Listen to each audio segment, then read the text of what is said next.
Welcome back to the Convo Couch, everyone. I am Pasta Jardula. And I'm Fiorella. And Jonny Sue is spinning on the ones and twos. Today I got a question, fam, from a lady who is much older than us and says, what is Johnny and what is the ones and twos? And I had to explain to her what the ones and twos were. Well, I didn't even know that because I'm much younger than you. And yeah. Well, she I was know what older that than was. me, so I think it kind of got right in between. For those of you who don't know, the Technique 1200s was a thing the DJ spun on. Johnny's a hip-hop guy, so I said ones and twos one days, and now everybody's talking about ones and twos. So thank you very much. We have a bunch of people over on the Convo Couch YouTube. Like, share, subscribe. Hi, Allison, Gabriel. A couple people over on the ROKFIN. Please go over and endorse if you can. And let's get the show started, because today we woke up and Pompeo and the State Department are putting forth their coup attempt, fam, in the midst of a global pandemic. Breaking news today. The U.S. indicts Venezuela President Nicolas Maduro for a narco-terrorism, offering $15 million for his arrest. So let's just dive right into it. It says the U.S. Department announced the indictment Thursday of the Venezuelan President Nicolas Maduro and offered a $15 million reward for information leading to his capture. So I guess they're hoping that with everybody in the duck and cover mode, everybody in the pandemic, staying in their house, maybe they can grab a hold of this guy and get him out of there. It says the Justice Department called Maduro the head of a cocaine trafficking group called the Cartel of the Suns. So that's the picture they're painting right now. No proof of this. He exported hundreds of tons of drugs working hand in hand with the Revolutionary Armed Forces of Colombia, which the United States has officially labeled a terrorist organization. Also indicted were more than a dozen other officials of the Maduro regime, including members of the Venezuelan military and judiciary, including the country's chief justice. So not only are they going after Maduro, they're going after his chief justice. They're trying to really destabilize the country, saying he was dealing with the FARC for years, dealing cocaine. Fam, what do you got to say? I mean, I find it really disturbing, actually. Not funny at all. I find it disturbing. I just... it's comical. I think it's disturbing because we're doing this to Venezuela when we've already sanctioned them, when they're doing such a great job of taking care of their people during a pandemic by freezing rents and mortgages for 6 months, by taking care of their people, by giving them health care, by having the Cuban people come in there and help out too. They're doing everything we should be doing, and yet our government has the audacity to go after them. And in a way, I don't think it's going to go anywhere. I really don't. I don't think it's going to go anywhere. I think we need to stand with Venezuela at this time, but I don't think it's going to go anywhere. I think Maduro is really astute about how to avoid what the U.S. is doing. And I think the rest of the countries like Russia, Iran, China are going to look at this and laugh at us because we are in the middle of a pandemic. We're in the middle of being unable to provide for our most vulnerable. And the fact that they are able to do this is laughable. Also, of course, I'm going to bring up later the election because our elections, Venezuela should indict us for our election, lack of election integrity, for our sham of an election that we're running right now. Please, Venezuela, indict Donald Trump, indict everybody that needs to be indicted, because the way we're handling things is awful. Indict us for the lack of supplies. New York is going to run out of hospital beds tomorrow, if they're not already out of hospital beds. And we're supposed to be a first world nation, the greatest country in the world. I mean, the reality is we're anything but that. We're only that for the aristocracy. Everybody else, they can just, they can just die. It's funny that a day after they say they're going to freeze evictions and, over in Venezuela is the next day, oh, you're going to do that? We're not doing that, so we're going to fucking paint you as an enemy and say you're trafficking cocaine with the FARC from Colombia, who has now gone back into the woods, hiding into the Amazon areas and whatnot. They're hiding from the government. They're back at war. Their ceasefire is gone. Wyatt Reed put, breaking: Venezuelan prosecutor general announces he has opened investigation to Juan Guaido for the confessed crime of attempting to overthrow the Venezuelan president, almost certainly in reaction to the U.S. government putting a $15 million bounty on the real president, Nicolas Maduro. So you can see this caused a reaction right now. So I don't think you'll see any more even if the pandemic were to break and they were to get back out there, I don't think you're going to see a lot more of those regime members in the street that Maduro has actually used his military and his police force to protect and give them the right to protest. I think that's going to be out the window now. I don't know how this is going to further infect or, drive the divide, because even though Maduro is the rightful elected leader, he doesn't have a lot of people who like him too as well. They've been under a lot of pressure as well, and they want to see, a better lifestyle. However, I think the majority of the people in the country are the Chavistas. They still stand behind Maduro, and he is the rightful leader. But right. I mean, the working people love Maduro. The working class, the people who are anti-imperialism, who see the United States as the greatest threat to the socialism, the Bolivarian Revolution.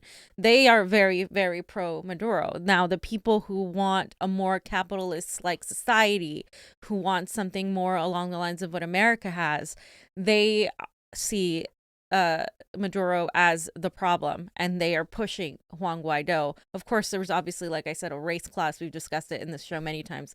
There's also a wealth class distinction between these two factions. Big time. All the property owners, all the big businesses, they're behind Guaido, you know what I'm saying? But all the people, the working people, they're behind Maduro. Now, you said something about their elections, fam, because I believe the Jimmy Carter Institute, and, we're going to have a guest on probably tomorrow. We're going to confirm with him, but he's talked to people from the Carter Institute about their elections. How are their elections as far as their exit polls compared to these elections right now? They're actually some of the best elections in Venezuela. And this is what I want to point out. Venezuela should indict us on the elections, on our sham of the elections, because I'm just going to remind you guys, we've been talking about this nonstop, but there's a summary of all of the exit polls. And so Biden's hairy leg writes, so we've been told that we're conspiracy theorists, but please explain why every state but South Carolina has a discrepancy of 11% or more just for Bernie. And this is just for Bernie. So you can't say that this is even a statistical, like how is it possible that it just sucks for Bernie every single time, right? California has 11.1%, Texas has 11.8, minus on both. Massachusetts minus 12.4, Missouri minus 11.4, Vermont minus 11%, and Michigan minus 15.4%. All of that would make the difference into Bernie right now being the guy that's in the lead to be the nominee. Won't deny that Bernie, by voting process, should be the nominee, should be the rightful leader. And the thing about this is that California, that's just a minus 11 on Bernie. Biden's plus 15 there. That's a 26% fucking swing. Yeah. Just think about that. All of these states right here, Biden is plus over 4% on the exit polls. So this is just the tip of the iceberg on how bad our elections are. But I want to point out, before we finish up with the Venezuela stuff and move on to the next subject, Ajamu Baraka, why doesn't this guy run for the Green Party? Okay? And he said, no matter what propaganda the gangsters in the U.S. state throw at the Venezuelan project, I stand with the people of that nation and their right to self-determination. That's what it should be, fam. End of story. Absolutely. These people, they might have their own problems. You can say they're, these other countries have bad leaders. They do bad things. They have the right to their own determination. Yeah. Plain and simple. Hands off. I mean, we've expanded the Monroe Doctrine beyond its limits, and I think it's time we stop. And if we don't, people are going to turn on us, and rightfully so. I mean, I think we're seeing Russia, China, Cuba, all these countries kind of bind together. And I'm not saying they're perfect. I'm not saying they don't have problematic leaders, but the truth is we are the biggest hypocrites of them all. We go around saying we're spreading democracy and we're spreading more war, more imperialism, and look at how we're reacting and we're treating our people now. We're pretty much a giant corporation that takes care of other giant corporations. Our people here are getting the short end of the stick, and it's come to a breaking point now, I think, where we're going to see a lot of people actually stand up and say something, because it's now affecting them directly. It's affecting their pockets, and that didn't happen before. Fam, I hope you're right. Golden Sun, thank you for the super chat contribution. Is always appreciated on account. Start a garden with Mojave worm sauce. # wake party. Now, fam, Bernie Sanders is still in the race, and even though some of us think it's over, I hope I am wrong. I hope I get completely proven wrong. Please, just like the elections, But the things that do give me hope to make me think I'm wrong are the fact that some of this shit keeps coming up when it comes to Joe Biden. Yeah. All this stuff comes up. It's like, wait a second. At one point, with the dementia shit, you can't. We got to just say he can't. He's not capable. But now here it comes in. We talked about it the other day. Katie Halper did the whole thing.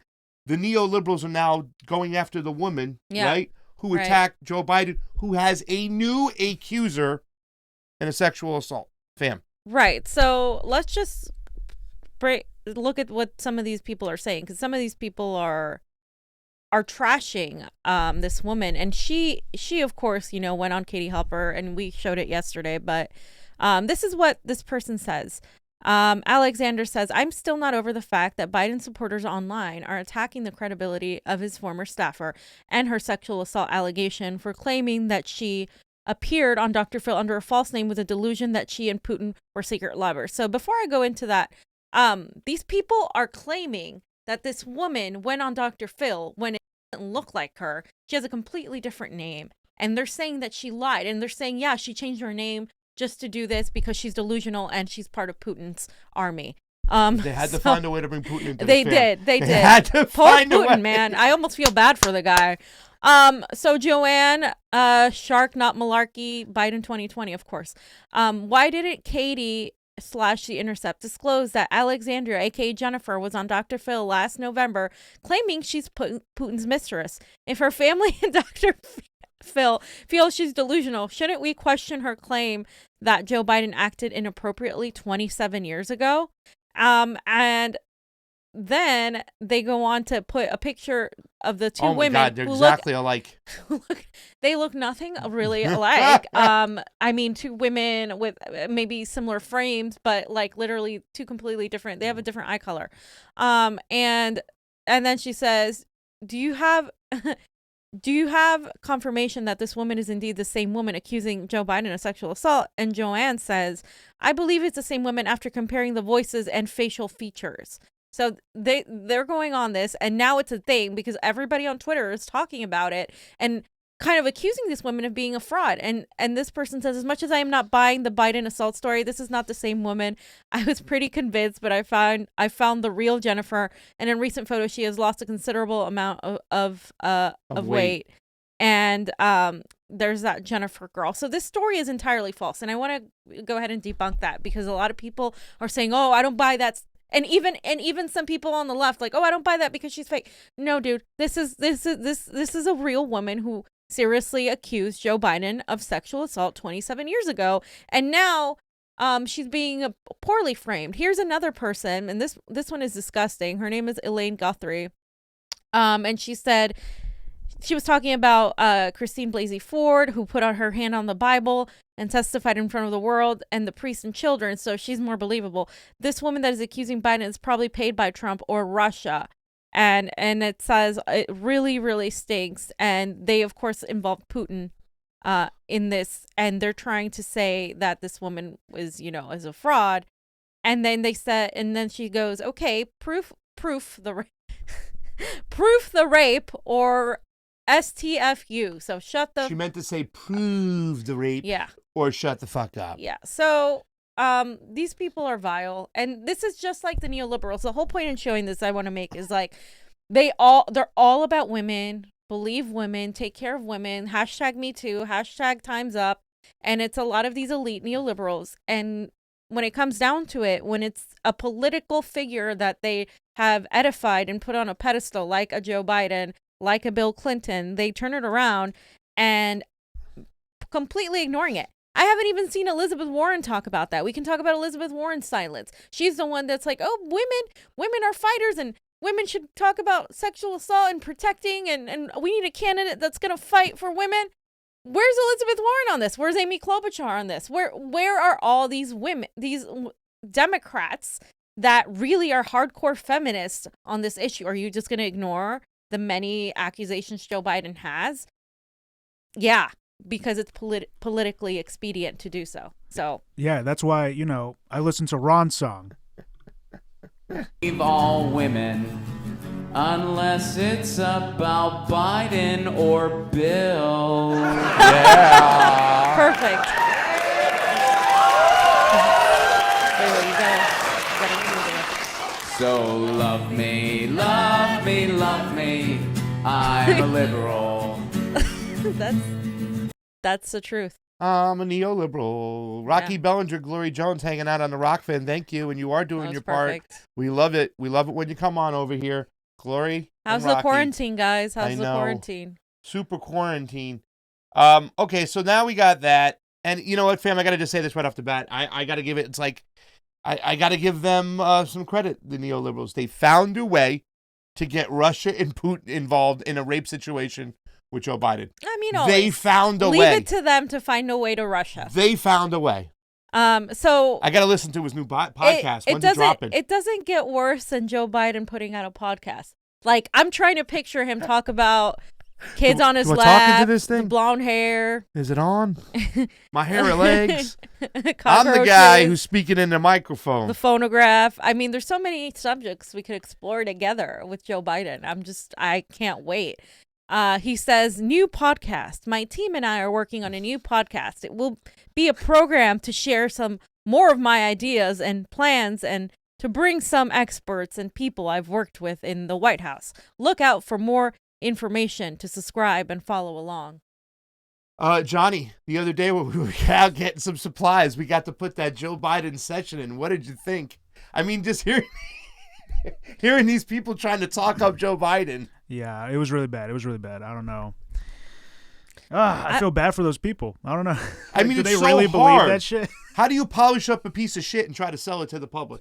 That's their fucking job. Take this piece of shit and sell it to the public.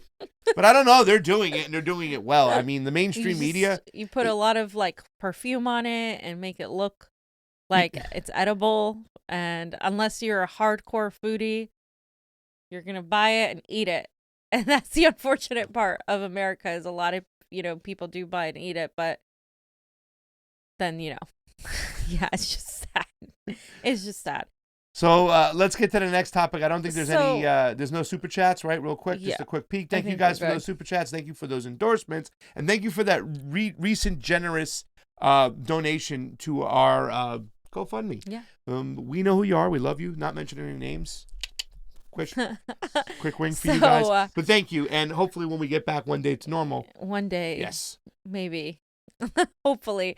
So Bernie went on Anderson Cooper. And this was in, as this whole thing was going on in the Senate. And Joe Biden had announced that he doesn't want any more debates, that he doesn't really think we should have any more debates. And in one of these videos, Bernie, I think it's a 3 out of 3 one, Johnny. He goes on to talk about how he believes we need debate and what Joe Biden, he disagrees with Joe Biden on this. Impossible to prevent the spread of the epidemic. That means social distancing. And social distancing is not being packed into a church or any other room where you can infect somebody else so that we never get an end to this epidemic. So I think what he is saying is totally absurd. It's a 3 out of 3 one. That was 3 out of 3. Oh, okay. Yeah, just play it. Here we are from the And top. extremely dangerous. And it is an embarrassment that the American people have to be told to completely ignore what the President of the United States is saying.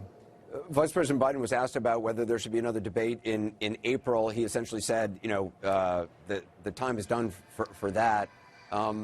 I'm wondering what you made of his response. Well, I don't agree with him. I mean, I think that what is happening right now, obviously, it's a very strange moment for any campaign, and that is state after state. I think Pennsylvania yesterday or today is delaying their elections. Kentucky has delayed their elections. New York State considering delaying their elections. So we got a strange moment, but I think, one of the things that I think the people want is, especially in this unprecedented crisis in modern American history, is to hear the ideas of candidates as to how we got into this disaster. Why do we have such a dysfunctional healthcare system? Why do we have an economy in which half of our people are living paycheck to paycheck, scared to death tonight that if their paycheck ceases, how they're going to feed their kids and pay the rent? So I think we need a good debate to prevent the spread of... I just want to point out that Joe Biden doesn't want any more debates, obviously, because he can't handle them. And they've been coaching him, etc. But you've seen the last appearances by Joe Biden, and we covered it. It was hilarious. It was sad, but it was also hilarious. They're committing elderly abuse at this point by pushing up Joe Biden. I mean, Joe Biden is pretty much a corpse of Joe Biden.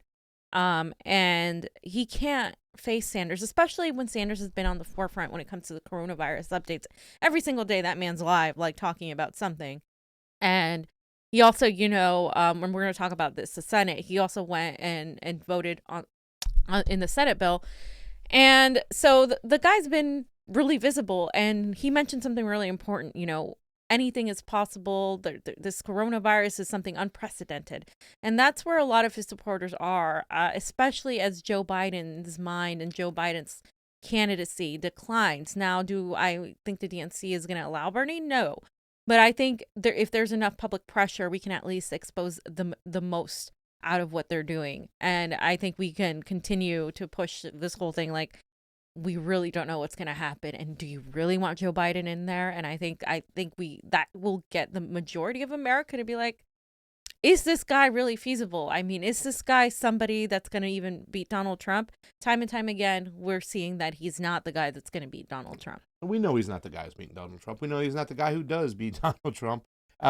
Somebody told me today, an election integrity activist says you can count as many Biden supporters on a pirate's left hand. And I had to think about it for a second. And I was like, oh, he's got the thing, right? There's no fingers, so you can't count. In other words, he's got no support. He's got no supporters. And first of all, I just want to point out that I love debate. Debate is important. So if we continue and get more debates, because when John F. Kennedy and Nixon were running against each other for president, they got on a bus and they drove around the country, going from state to state, debating and debating. Debating is important. It points out differences, okay?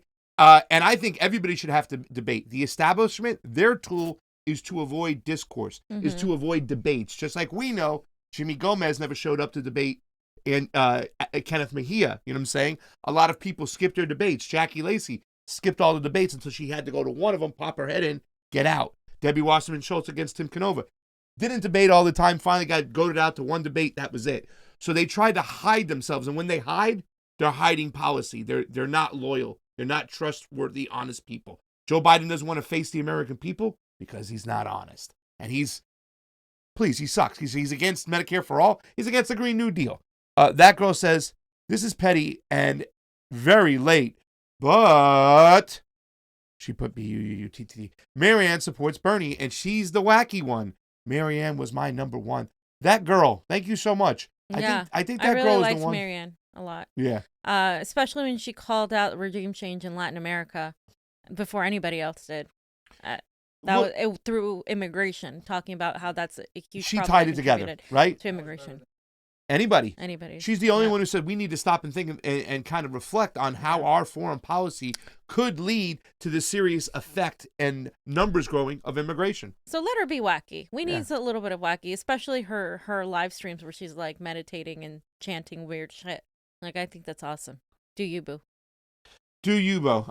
So in Florida. You want to go back to Florida right now? Yeah. Tom Perez. It's cheap. Tom Perez is, well, no, I don't want to go back to Florida. I want to go back to Florida. Do we have that on tape? Subject. We got it. Florida, yeah. Tom Perez should be, of course, prosecuted, as we said on the show, for forcing people to go, because technically you're forcing people to choose whether they're voting or not, or whether they're, not risking themselves.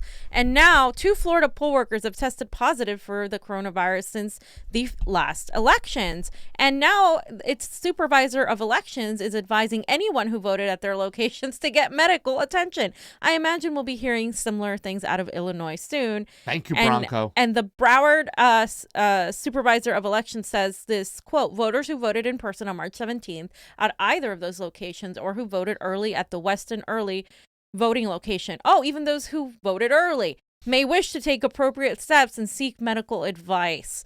So they told this to this news channel right here. So everybody's, of course, up in arms, not just, of course, with Tom Perez, but, of course, with the governor, Ron DeSantis, who who had, again, it goes back to your leaders. You have this ability to stop it, do everything, vote by mail, do absentee ballot, do something. And they didn't do it. And, low turnout, people still got sick. And Joe Biden, of course, wins in a landslide, which is, we already know. Oh, shit. Yeah. Sorry, did I say that out loud? Yeah, you did. Well, I mean, the whole thing is I think a lot of people have to be aware of why they want this these primaries to go on. Now, there's a primary in the rearview mirror coming up, right? Or is it, when's the next primary? Is it Wisconsin? Yeah. And they're still trying to make their primary? The people want the primary postponed, but the people in charge, of course. Say they want the, okay. Yeah. Because once again, ladies and gentlemen. So here's the thing with Wisconsin, you guys. I'm going to go ahead and talk about this. The Wisconsin, they're trying to do absentee ballots where people can just have a ballot similar to a vote by mail, and they can just do the ballot. The problem is the link wasn't working when my friend Ashley, who lives in Wisconsin, was trying it out. And the Bernie Sanders campaign had a link and it was not working. And she notified the campaign and they were like, oh, no, it's fine. And she was like, no, it's not. And so if this isn't really fixed in any way, shape or form, whether it's a campaign or whether it's a state's fault, then you're asking for a loss here, Bernie, because this is, we really should not have people voting. It's unfair. But if people vote, the campaign should have a system to where, okay, how is this going to help Bernie Sanders? How, because if older people aren't going out, if older people aren't, as aware of it, maybe the young people can be the ones that are, figuring out a way to vote. I don't know, but I'm going to continue looking into it because as far as I know, that is one of the next primaries we have. It's April 4th. And we shouldn't have it, period. We shouldn't have it. Well, April 4th is kind of a sad day for us because we know where we were supposed to be, different primaries, different places, and I'm upset by it. The coronavirus kind of still going on. Johnny? Really? It's kind of still going on, right? Kind of still going on. Johnny, you got an update on the coronavirus here? Yes. So just to start us off, the United States has officially surpassed China in the number of cases we have. And we have 24,057 deaths total. That is a pretty heavy jump. I know I was talking to my friend Tina D. Berg earlier, and she was talking about how Florida's infection rate jumped 200%, over 200% overnight. This is because they're now realizing, oh, we now have tests. That they have tests in Miami now, and people are getting tested positive. You guys have to think. We might have the virus and not know because we're not allowed to have a test. So we don't know who has the virus. So the numbers you see here are highly, highly underestimated. Because if you think about it, that's only confirmed cases of positive testing.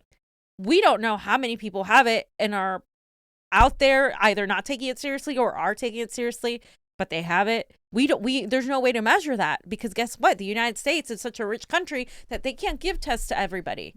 And I showed y'all the other day when I went on the site, it was like, to see if you can take a corona test. It says, no, just stay isolated and stay home. Has that changed yet? No. So I can't get a kit? No. As the dates go by, we're getting nervous. I want to get tested here now and see what's going on. I think everybody in America should be able to get a test.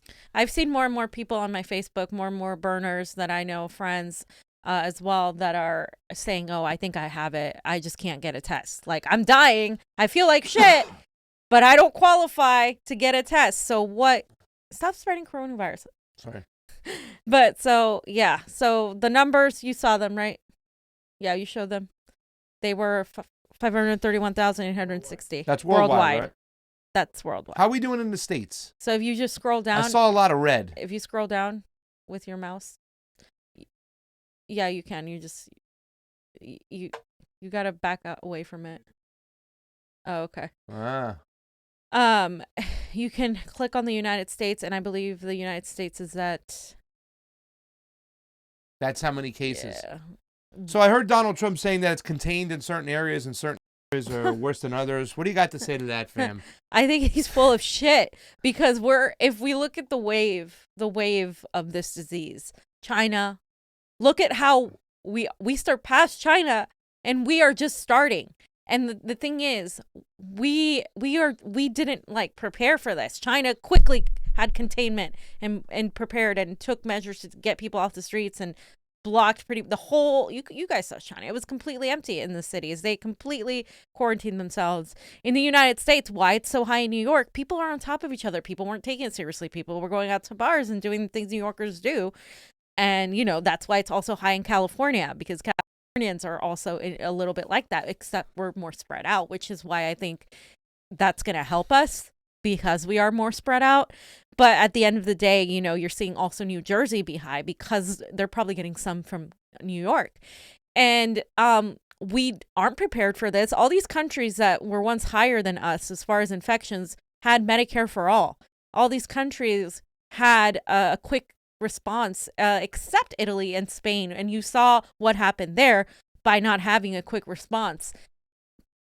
China, Korea, I mean, they had an awesome response and you saw their numbers go down quickly. But right now we're just starting to get to that point. We're not even there yet. And we've already surpassed China.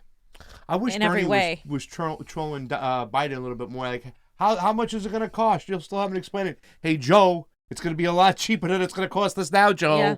Hey, Joe, it's laughable that we can't pay for fucking healthcare, Joe, but we can go do your wars, Joe. Well, not only that, I mean, what's going to happen? Ridiculousness right now. What's going to happen if you get it and you fucking have to go into the ICU and that's not covered? Only the tests are covered, right? So you have to go into the ICU. Who's going to pay that bill? Like, we shouldn't pay that bill. Are you kidding me? If you get that, don't pay that bill. So push it away and figure out what to do until we fucking take over this country, because we should not pay for a virus that was entirely mishandled by our entire country and a lot of the world, to be honest. They knew. They knew. And they fucking lied. You saw the people who took their money out. They knew. Yeah, the congresswoman who freaking sold off all her stocks just because she knew it was coming. Once again, she shouldn't be fined and put in jail, criminal charges. Instead of warning the people, they let time to sell off their shit. And then everything. Imagine if we knew, Johnny, right, beforehand, what we could have done. And I got a Tina Desiree Berg. You mentioned her, man. What I mean, I was reading Twitter all day, all yesterday, looking up what was going on with this stimulus package. Because as it came out like yesterday, I was so fucking bent. When I heard it was a one-time $1,200 payment, I was like, wait a second. I thought the whole purpose of this bill was to put the American worker on pause, the American citizen, the everyday, the 99% people on pause. Give us some time as a country to get the pandemic under control. Give us time to get our rents paid and whatnot. Push it back. Yeah. You know, I thought we were gonna have rent suspended for three months. It's not. So she put this out there once again, and this is Lefty Desiree McLefty's face slaps back with milkshakes in your ass. I just put it in your ass. There says Congress just gave the Plutonomy free money with which to buy your distressed assets. Yep. That first sentence right there, ladies and gentlemen, that's what's going to happen right now. Okay, They're consolidating wealth, they're consolidating property. They're going to give money all to these corporations, no strings attached, while you get behind, and eventually, when your property becomes distressed, they buy it from you. Right, because they're the only ones that have money. People, exactly. This sham is just more consolidation of wealth and power. They will own more of America. Income inequality will worsen. Emergency UBI is what should have happened. Hashtag congratulations, America. I mean, thank you, Tina. Amazeballs that you wrote that. Yeah, I mean, and that's what they're doing. And the worst part is we don't have enough people to stand against that. We don't. No, I mean, if we go back to the drawing board in the Senate, it's both the Republicans and the Democrats, but the Senate is overwhelmingly Republican, and they even just to get what they got, they're completely like, they were against getting a $1,200 payment because they said, well, that's too much for some people. Some people are going to make more money. Oh, Bernie Sanders, and we're going to talk about this. He slid in this provision in there that took care of the gig workers. So if you were a server, barback, a busser, somebody that worked for Lyft, you're going to get unemployment, and you're not only going to get unemployment, but you're going to get the full unemployment. And this is what the Republicans were entirely against, and they want him to get that out.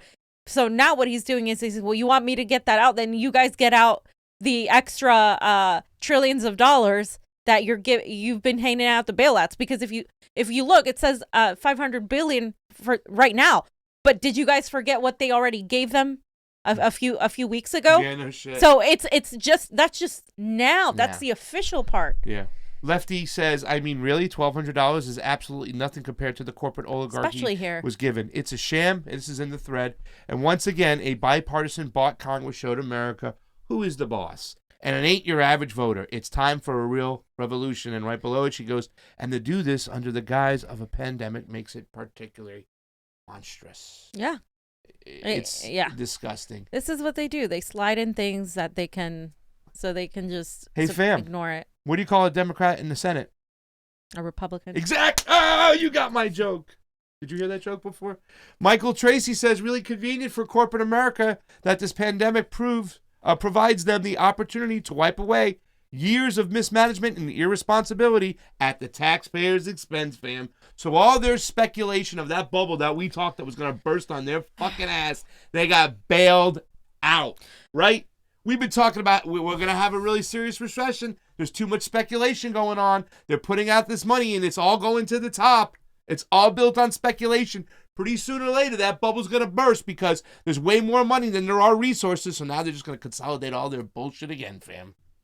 Yeah, and the sad part is there's really not really any good senators except Bernie Sanders. I mean, can you name another senator that would have voted for something more progressive?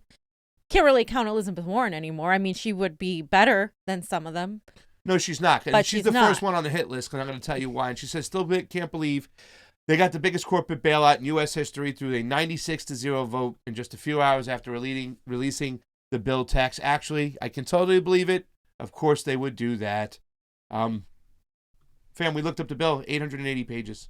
Yeah. Ridiculous. It wasn't like that compact Rashida Tlaib bill that she had, and I wish she would have stayed on that course. She should have been up in arms. She also had a plan on how to get the money. She wanted the Fed to print it, mint a coin. Justin Amish says, and he's got a couple tweets by him, Justin says, one of the oddest takes is that the $500 billion fund is just loans for businesses told to close, not corporate welfare. Very few businesses told to close will get this aid because, once again, they're going to choose who's going to get this money or not, fam. And there's going to be businesses that close.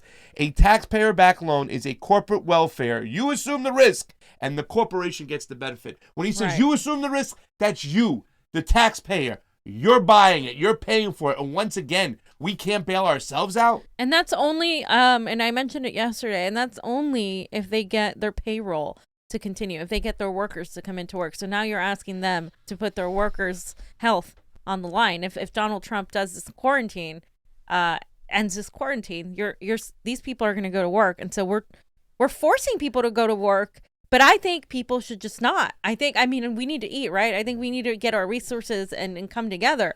But I think we just need to stop participating in it because it's not going to come from the Senate. We don't have enough people there to fight this bill. Pasta talked about negotiations. There's only so much you can negotiate with people who want to kill people. Yeah. And how much negotiation do we have there? And then it goes to the House, which has more Democrats in it, which has, some of them corrupt too. And then you have a few of the squad members who are going to try to do something, but there's only a few of them. Yeah. The emergency UBI that was pushed early is just nowhere where we're at right now. It went from an emergency UBI to a corporate welfare tax bailout again. Justin Amish says 10 years after the Tea Party movement. Remember that, fam? Well, they were there. Oh, we're going to crush all this bullshit loans and bailouts to the banks. We're going to let them crumble. Republicans in Congress are defending a $500 billion corporate welfare fund for a select group of large groups, corporations, companies. Select, fam. Select. You know what I'm saying? It's not going to be the everyday small guy who's going to get this. All right, so Elizabeth Warren right off the bat. Now, Elizabeth Warren, remember what she said, ladies and gentlemen? She got involved with politics because she wanted to make sure there was never, ever a bailout again for the credit card companies, for your banks and stuff. That's why she got involved. This is not the time for Congress to go on recess. Our work isn't done. We need to force Trump to use the Defense Production Act to ramp up the development of tests and necessary equipment for healthcare professionals. All we need to do is help more struggling families. Okay, but then why did you vote for the bill, Elizabeth? You know what I'm saying? You're bringing this shit up? I mean, honestly, Pasta, it's probably the best they could get. It's gonna pass anyways. Why do you have to stand? If it was 94-2 and it was Liz and Bernie standing against it, then that's okay. They're still gonna get it passed anyways, and they can still make their point. No. But couldn't the House amend it? Yes. I'm hoping so too as well. And then also Congresswoman Rashida Tlaib once again. Now I don't want to say this is complete deflection, but she's kind of talking about something else, and she led off her bill that she put forth, the Boost Act, which was great. We didn't get somewhere between the Boost Act and here. We got over there where the Republicans are, the conservative Republicans in the Senate that control fucking everything, and then all these Democrats in that freaking Senate are Republicans. But here she is talking about a COVID-19 relief bill where Congress must mandate some money to the states and local governments from their financial collapse. The last time we left it up to them, they failed us. Read the letter. The squad signed it. And I sent it to House leadership about below. Now, once again, it's a good thing. I understand. But I was hoping that she would stay upon her press to get the money directly to the people. That's more than anything I thought we needed right now is money directly to the people. So they don't have the votes. Well, this is the House. This is the House right now, and we'll see what happens. Yeah, we'll see. But I don't think they have the in general. Like, it would just be back and forth and back and forth. And I think a lot of American people are so desperate. They're like, just give us something. And that sucks because it's like, we should be fighting. Your girl, Katie Porter? That's your girl. Okay, my girl? She's Zach's girl. California families' top priority right now should be staying safe and healthy. I applaud Gavin Newsom for securing a commitment from financial institutions that they will work with consumers to provide necessary relief. Watch me explain now. Before I let you watch, just listen to that. I applaud Gavin Newsom for securing a commitment. Securing a commitment. What's gonna stop them, fam, from changing their mind and evicting you from your business or taking anything away? Once again, we need something in writing. To put sugar on a shit. Well, we need something in writing. Let's hear it. Hi, this is Congresswoman Katie Porter. I represent Orange County, California, the 45th Congressional District. Before I ran for Congress, I spent my career helping families who were struggling to make ends meet or facing foreclosure.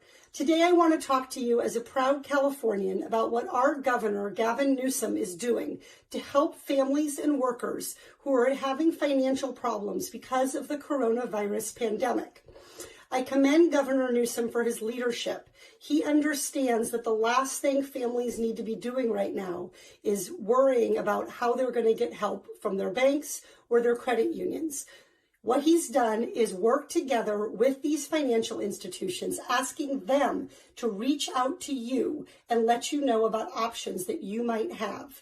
If you're having trouble making your mortgage payment, please watch for texts, calls, or correspondence from your mortgage company. You should be able to submit a request for a 90-day forbearance, meaning you don't have to make the payments temporarily for those 90 days. If you're having trouble making your mortgage payments because of coronavirus. He's also asked the banks and credit unions not to report missed payments to the credit bureaus right now so that we don't have to worry about our credit scores being hurt by the pandemic and by lost wages because of it. You'll be learning more about these forms of help in the upcoming days, but I can't say enough how important it is to reach out to your banks and your credit unions, and they should be ready to help you. Instead of having to wait on hold or submit endless copies of documents, the banks have agreed to make this easy for you. If you tell them you need help, you should get help. I'm really proud of the governor for understanding what California families need at this time, which is to be putting their health first, to be knowing that it's okay for them to stay home and take care of their health and take care of their families.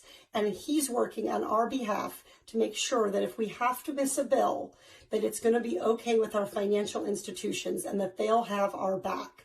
Thank you so much, Governor Newsom, for what you're doing. And please, everybody, stay home and stay safe. Okay, she said contact your mortgage company, reach out to them, work with them, Why are we leaving it up to the big banks and the mortgage companies and stuff? Why didn't they freeze rents and evictions for 90 days? Are you fucking kidding me? He could have done that as governor of California. He could have done something. He did it with the we're better off here when it comes to the unemployment stuff. We're better off than other places are. But at the same time, it's incrementalism, because what's going to happen when you haven't paid your mortgage payment in 3 months and then you're back, like you have to pay it back. People are going to be in debt. And again, they're so dumb because they think that the economy is going to do fine because they're putting so much money into these corporations. But what they don't realize, what keeps these corporations afloat are the people. And if the people aren't doing well, it's all going to fall apart. And that's what the fallacy, that's what they don't understand. And a lot of people have been praising Katie Porter lately, and they don't know her. I mean, like we do. They don't know that she's was super for Harley Rauda, all the bullshit she did to get support in Orange County. They didn't see the Convo Couch video where Pasta went to talk to her to tell her that she shouldn't be at the ADEMs. They didn't see that they forgot that she voted for Trump's military budget and a few other pro-war and pro-Israel legislation. Got a APAC friendly. She's over very there. APAC friendly. Yeah. I mean, this is the thing, you guys. Like, not everybody knows these things like we do. But she's really great. She's like Elizabeth Warren, and she endorsed Elizabeth Warren. She'll do really great talking against Republicans and do a whole theatrics of it. But when it comes down to actually doing the work, she won't Look do what it. she just did. She just tried to sprinkle sugar on shit. Really, to tell you the truth, you shouldn't. Well, no shit, we shouldn't. Give us a 30-day freeze. Give us the fucking freeze. Oh my God. Jesus Christmas. And some people are going to be thrown out of their houses. That's what they're doing with this bill. They're loading up the corporations so they have liquidity to buy all the distressed assets. And it's going to come. You know why? Because they're not racing anything. They're not halting it. They're just backloading it. Okay, we'll get you a little time to pay that back. So by the time we get out of the coronavirus pandemic and we start hitting the ground running, we're already in debt to go pay back the banks all the shit that they've consumed during this fucking crisis. Adam Schiff, Johnny, your boy, of course, he's going to stand behind this package right there in plain simple. This and I love the way they just tout it. This $2 trillion relief package will help America, workers, families, and small businesses weather the impacts of this crisis. No, it's not. Where's your fucking freeze on rents and evictions? Still asking about that. How did that just go out the window? Especially in California. We are one of the most expensive states we are one of the largest economies. We're the 5th largest economy in the world. And, we have high rents. I mean, $1,200 doesn't even cover half our rent. Like, it's ridiculous. $1,200, that's nothing. That's pocket change for people in California. And that's also not taken into consideration. Maybe they could have done something more for the people in California and given, because some people are like, oh, that's fine. And for Nebraska, I'm like, yeah, but in one time, it's not going to be fine for anybody for one time. What are you going to do the rest of the time? They're probably going to have to pass something else. If this continues, they're going to have to pass something else. If Trump takes out quarantine, what's going to happen is everybody's going to get infected and they're going to be worse off. I'm calling Judy Chu tomorrow and telling her she better freaking, I don't know where she's at. She better say no to this bill and say, give us the $1,200 for 3 months straight and fucking put a freeze on rents and foreclosures for 3 months. That's the bare minimum we need. The Republicans are not going to agree to that. Of course they shouldn't. They're not going to. So then it's going to go back and forth. That's the thing. Like, it is a catch-22. Now, he's a fucking dumbass because all he cares about is, the nice little language he puts out there. If you voted for this bill, you shouldn't be proud of it. You know what I mean? Like, if you felt like, and this is where I put Bernie at, like, he voted for it, but he's like, it's not enough. And you shouldn't be saying it's enough. You shouldn't be making it like it's the greatest thing in the world, like it's helping American families. Yeah. Let's take a look at Bernie. Once again, he's not the biggest crookedest hand in this fucking thing whatsoever. I don't even want to say he's crooked at all. And like you said, he's going up against some serious forces, whatnot. Well, I would have rathered him and Elizabeth Warren to take a stance on this and say, no, we're doing this for the people until we get the money. But then again, who knows what they're going to do in the House. And I guess this is the fucking political climate we got to deal with. Once again, dealing with freaking Democrats to get something. We're in an It's just oligarchy. disgusting.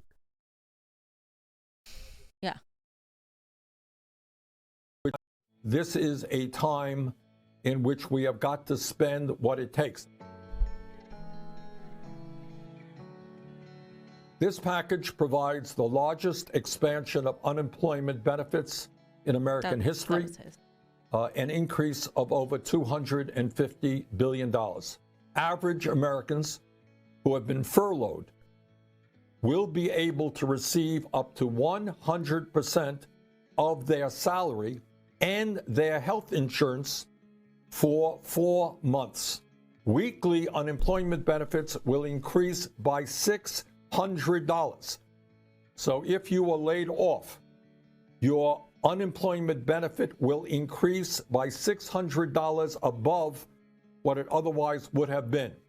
And right now, the average benefit is about $364 for workers. This expansion of unemployment will include part-time workers. It will include gig workers, like those who drive Uber cars. It will include tip workers and the self-employed who would otherwise not be covered by unemployment insurance. In addition, this bill provides $250 billion to go out in one-time checks of $1,200 for adults and $500 for kids. Now, let me be very honest, as some of you may know, I wanted much more. I wanted every American family to be able to receive $2,000 every single month that we continue to exist within the crisis. So this does not do that. And this is clearly not enough to me, but that is what it is. As you may recall, Republicans originally wanted to provide smaller checks or no financial assistance to the poor or very low-income Americans. In other words, I guess their mentality was that if you're poor, you deserve less, even though you're struggling more than anybody else. But that is not going to be the case now. All right, fam. So he's speaking specifically about the provision that he pushed for, which is going to save a lot of people, and us included. And I think he really, really pushed for that. And if he's saying this is not what I wanted, that means that I highly doubt Republicans in the Senate, who he has to get a vote from, are going to do anything more than that. It would be nice to think that they would at least give $1,200 a month for the next few months, but I don't think they're going to do that. I don't think there's any way that you're going to convince these people. These people think less of the poor. Yeah, and they if you're poor, it's your fault. Yeah, and the Senate sucks. The Senate fucking sucks. So I'll tell you the truth. The two most dangerous people in Congress nowadays is Chuck Schumer and Nancy Pelosi. Bottom line, because they go Pelosi's along in the House. In Congress. I said across the board, because he's the devil in the House. She's the devil in the House. He's the devil in the Senate, and it is just. They're terrible. They're terrible, and I would, like I said before, for me, I wanted Bernie to go talk to Trump and stop talking to these two, because these two. They're just awful. They should not be running the fucking party. And I'm going to be interested to see what people say in the House tomorrow across the board. Like I said, AOC has kind of spoke up a little bit. Rashida, I'd like to see her a little bit damn more on it, but she came up with a great idea as is. And even the first UBI that Tulsi came up with some of the Republicans that were willing to play ball. We're nowhere near what these two people, what the squad and these people have talked about. What Bernie wanted to get us $2,000 a month. Right? So, I mean, it just sucks, the gridlocks, what we're working with right now. I am going to say this right now. Donate to Shahid Buttar's campaign.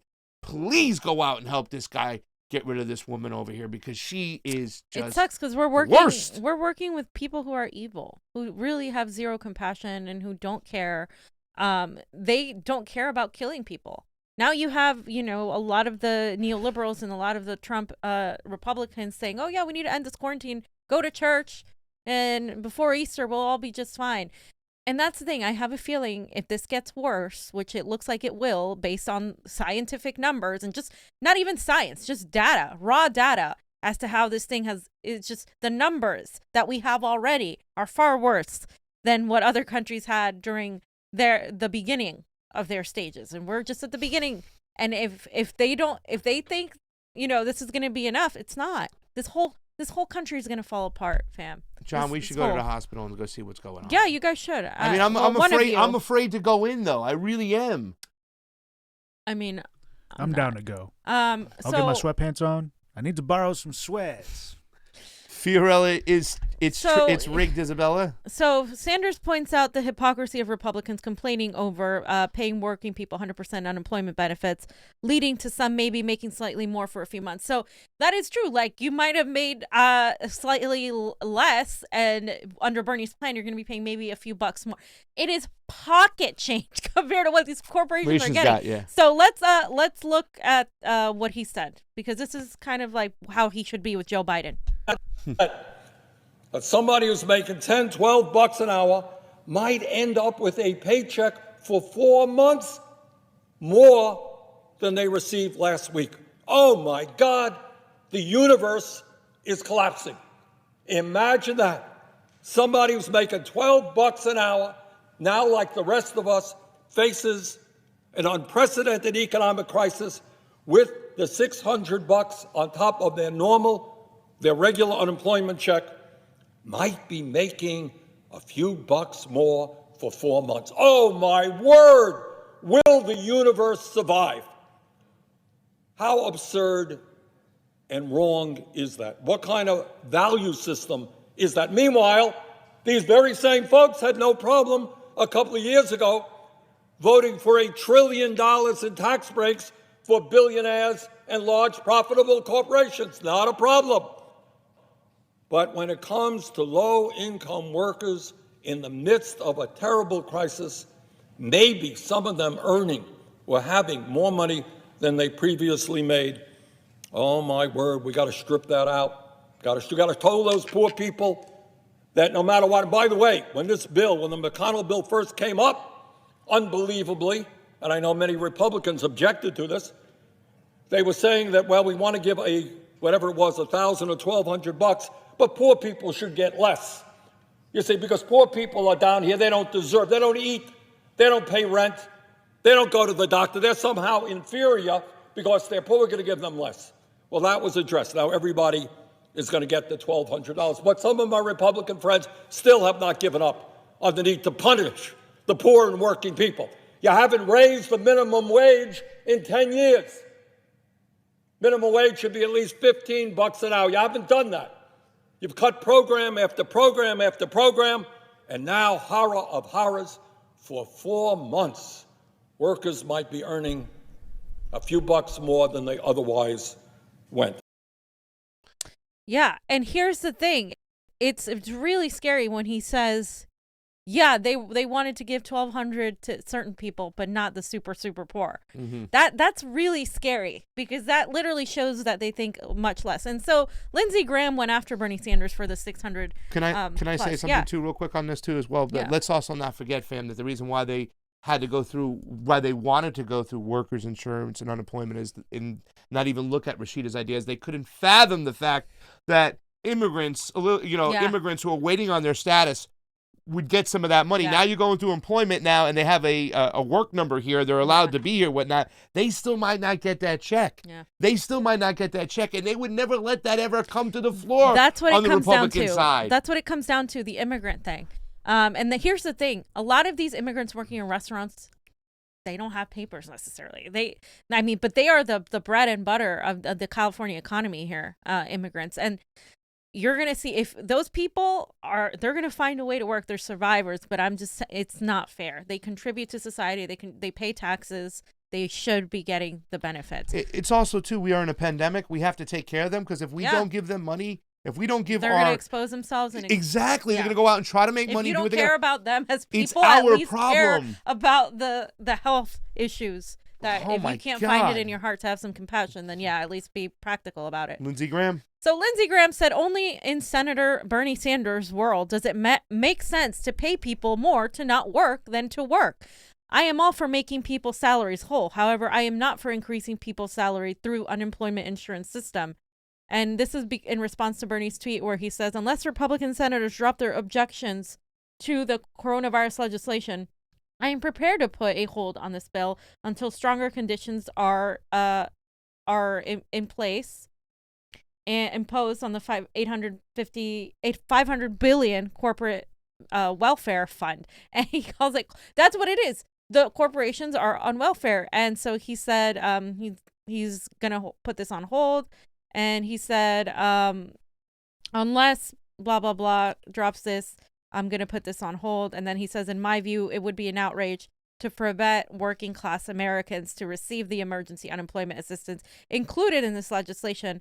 Unless these Republican senators drop their objections, I am prepared to put a hold on this bill until stronger conditions are imposed on the 500 billion corporate welfare fund to make sure that any corporation receiving financial assistance under this legislation does not lay off workers, cut wages or benefits, ships jobs overseas. This is a big one that they're probably going to do, or pay workers poverty wages. Right. So because of this, some of these corporations are going to pretty much just get rid of any sort of benefit that these people have. And that's the fear, because we're not really putting any sort of control on them.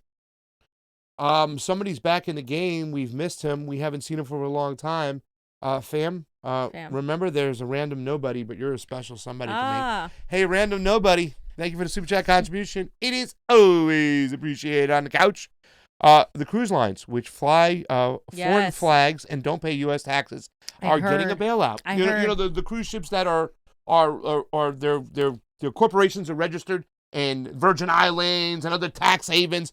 Well, they're getting a bailout. And but those workers without a social security number won't qualify for a minor pittance, right? I almost said patience. A minor pittance. And that's kind of what I was talking about before. Yeah. You know, it's you can have you don't have a social security number, but you have a tax ID number. In other words, you're legally working here in the state. You haven't got your social security number yet, but you're paying your taxes. Yeah. They're not going to give them any money. It's disgusting. You're a taxpayer. You should get money. Period. Gray Walker, vet for Tulsi. Hey, it's always appreciated on this couch. They want to keep us poor, so we will work for very low wages. This is what George Carlin said. That is what I heard in the Senate's words. Bernie was ranting against. Yeah, I mean that's what they want, and and it's like I said, sad that that's how much they had to compromise. And who is they really? What other good senator is there in the Senate right now? He's the only one. I mean, it's sad. We need, there's no way. We need to do something outside this party because that party's corrupt. Look, he's the only one, and he happens to be an independent. Name another good senator that's a Democrat, because he's an independent, technically. He's not even a Democrat. So name a good Democratic senator. Elizabeth Warren used to be one. I don't know. Yeah. And she got involved in Congress because she said she never let something like this happen again. And look it happened. There's hardly any strings attached. Remember, they can't buy back their stocks. Yeah, but that's for a year. After a year goes by and they buy up all the distressed property and then make a killing on it, because what's going to happen is the property values are going to lower, all the companies, all the assets. And the only people that have money to buy back are the rich. With whose tax money? Our tax money. Please. Yep. So Joshua for Congress, landlords panicking about rent strikes is my favorite thing right now. Mine too, Joshua. Too. Fam, I ain't paying the rent here. I ain't paying the fucking rent. Fams. We're not paying rent. I ain't doing it. I ain't fucking doing it. Throw my ass out. Johnny, are our courts still closed? Then I definitely ain't doing it. You know what I'm saying? Listen, you got to make a serious, conscious decision. Are you going to worry about food? We don't know how long this stuff's going to. We don't know what's going to go on. So, I'm going to continue to stock out the house with food and toilet paper if we can find it, whatever the case may be. But serious here, we can't. We're going to throw what little money they're giving us and we're going to give it back to the landlord? How the hell does that make any sense? And the rent's not cheap here, guys. The rent, that's the thing. The $1,200 doesn't even cover half the rent. And that's the scary part. And who knows when we're getting that check? Like they said a month, but well, it's not settled yet, has it? Exactly. We still got to go to the House, right? Yeah. Who knows? Crazier things can happen. I heard the Senate was going on recess. You know what I'm saying? What happens if they go on recess and they say we have to re-amend the bill? So we have to wait for all of them to get called back? Oh, and Republicans are still trying to get rid of that trying to what amend Bernie the bill, was doing. Yeah. So I think also, we leave it up to these people in government the citizens have to protest. The citizens have to be angry. They have to show that this is unacceptable. And I think that's up to us. There's only so much that a few good people in our entire Congress can do, because there's not that many of them, you guys. There's not. The majority of them are fucking psychopaths. They gotta go. They gotta go. And the only way, you know, we've been able to get some of our people in is through fucking the Democratic Party, and that it's too slow right now. That's not working. We have less than 10 years before ice caps start melting and letting out more diseases. And you guys think this is big? Imagine all the diseases that have been encapsulated in ice for hundreds of thousands of years. They're all going to start coming out now. And that's going to be a shit show. I was just about to mention the woolly mammoth. That would only happen if someone ate woolly mammoth or something like that. They're melting at an unprecedented rate. Dude, woolly mammoth, braised woolly mammoth is great with a nice mirepoix ragu. We're not eating a woolly mammoth. Glory Jones says, I miss my NBA and Premier League with the sad face. Yeah, I saw you on ROKFIN talking about the Lakers would be playing tonight. The Heat would be playing the Pacers. You know, I got to get this league, blood. I got to get this league. Random nobody. Never forget, our revolution is about us, not him. We have millions upon millions of people that have the abilities and talents that are essential to our society. We are unstoppable together. Yes. The thing is, we need to stand together. And again, it just takes consciousness to realize there's many more of the poor people than there are of the elites. And when the people are ready, they're going to realize that and say, you know what? Screw this. April 1st is Fool's Day, and the fool and the joke is on the landlord. April Fools, you ain't getting shit. Pasta's birthday is coming up next month. Who knows? All right, blow up their phones tomorrow with calls when this bill hits the floor. Call your Congress member. I'm calling Judy Chu. We should call it. We should record it and put it on there once again. We'll do it live. Hey, Random Nobody, thank you so much for those Super Chat contributions. They do mean a lot to us right now. And if you haven't gone over to the ROKFIN, ladies and gentlemen, ROKFIN, it's nice and clean. They're really building the platform, making it better every day. Yeah. They have a iPhone app, which is just awesome, and they're working on that Android app. Hopefully soon it will come in. Fam, you got anything else before we kick it over to Johnny Sue on the ones and twos? No, fam. Sue, ones and twos, what do you got? Fee, do I dare watch your Graham interview, says Rocky Bellinger. Rocky, let me just tell you about it stuff. Oh, what? Why are you going to speak over me? I'm done with any fighting, and I'm going to love everybody, and I'm going to respect their opinions. He's not. I love Graham. I love Fee. So even if we don't agree on this, I respect their opinions and love. Fam, should you watch it? Well, yeah. So thank you, Rocky, for asking me the question. Yeah, you should totally watch it. Absolutely watch it. I was honest about what I thought. Graham felt a certain way. I didn't always agree with him, but, you know, he felt a certain way. And that's that. And I think we should be able to have a discourse. But I also base a lot of my opinions on facts. And I am standing by the fact that Bernie Sanders is still in the race. And anything can happen, especially with this coronavirus, especially with Joe Biden's decline. That is true. I don't. Half the country hasn't voted. He doesn't have the majority of the delegates, and that is why, you know, her endorsement of Joe Biden really impacted me. I don't like the rationalizations some people are making, and I definitely spoke about that. But you should go ahead and watch it and see what you think. Love you, Rocky. Glory's also worried about Andrew Cuomo kind of swooping on in. Oh, yeah. So we haven't even touched on Andrew Cuomo because, you guys, I want to do a whole thing on Andrew Cuomo because I've seen even some progressives say, oh, he's so great. He's handling. I'm like, you are falling into this so easily. And I'm going to stop calling myself a progressive. I want to call myself like a working party. Working class. Laborer, a fucking revolutionary. Party. Because a progressive, Nancy Pelosi calls herself a progressive for crying out loud. Come on. So they are trying to prop up Cuomo right now, and I'm glad Cynthia Nixon has been calling him out. You know, he's been trying to cut Medicaid. He's been trying to cut a lot of social safety nets while this is going on. So a lot of people are saying, cheering him on just because he's doing his job. He's actually doing his job. We've come so low that we expect these idiots to not do their jobs, that when they do their jobs, it's like, oh my God, yeah, run for president. Yeah. No, stop doing that, man. Stop doing that to these politicians. This. Andrew Cuomo, you're a fugazi. He's fugazi. Chris Cuomo, Fugazi. you're a Fredo. He's a Fredo. A fugazi and a Fredo. Got it? And Ron Placone, please don't clutch your pearls. Johnny, you got anything else over here? Bugatti. So that looks like it's it. That's it. Tomorrow we have a good show. We'll have some people on. We got some guests coming up down the pipeline. Eventually we'll be talking to a lot of election integrity activists. We should bring back Calling Politicians Live or whatever it was. You like that, huh? Yeah, I do like it. Let's call Judy Chu live tomorrow and let her know and stuff like that. So for Pasta Jardula, and Fiorella, Johnny Sue on the ones and twos, Eviola and the Boomer do not in the call casa. her that. Jeez. Fam, it's leftovers Convo tonight. out. Leftovers.